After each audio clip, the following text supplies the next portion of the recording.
Good afternoon, everybody. I'm Agneta from KHPT. I'll be presenting a novel framework to engage with government and other stakeholders, sharing experience of staple food fortification program implementation in 15 states of India. In low and middle income countries, policies once adopted are difficult to implement and unable to achieve the intended results due to several factors. Transformative partnerships are a key to deliver the sustainable results. And one such partnership which seeks government, civil society, private sector and others to work together is to reform the nutrition landscape of the country.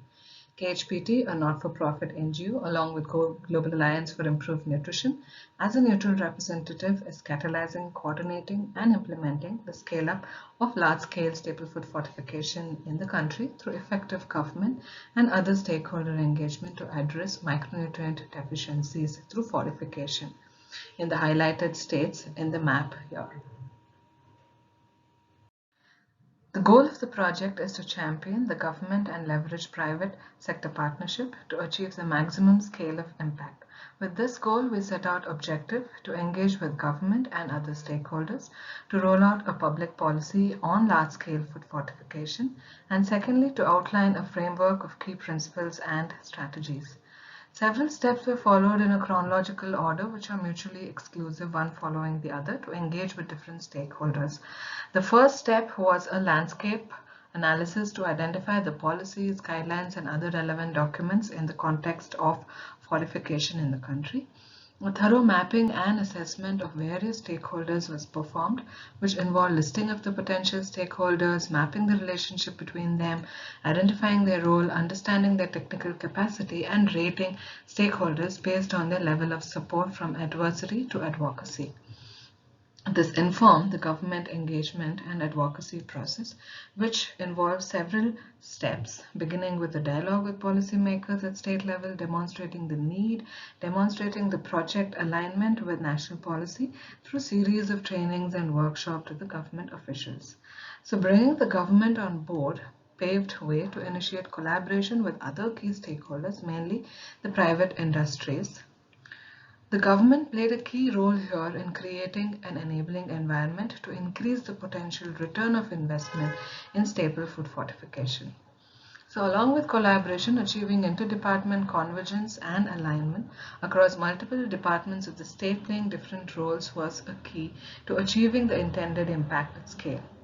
So all of these steps of the methodology led to developing of a conceptual framework, which also evolved as a result of implementation of the engagement process across 15 states in the country.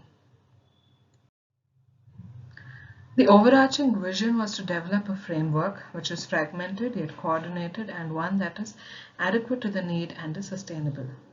So likewise, the steps of the methodology were categorized into three processes: input, where policy landscaping, mapping, assessment of stakeholders performed, followed by the government engagement, advocacy, along with collaboration and convergence.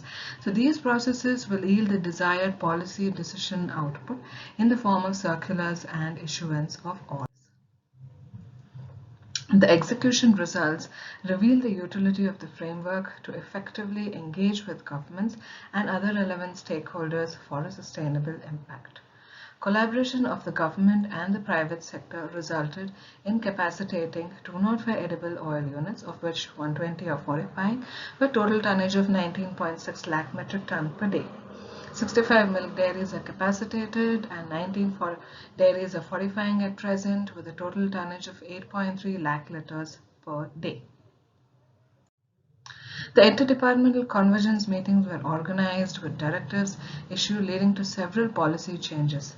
As a result of these efforts, now 8 states are supplying fortified oil, 2 states are providing fortified milk and wheat flour in ICDS program, 5 state governments are supplying fortified oil and 2 states supplying fortified wheat in MDM, and 5 states have started supplying edible oil and 3 states supplying wheat flour through the public distribution system, and 4 states have also committed for additional budgetary allocation in the upcoming financial year for supply of fortified staples.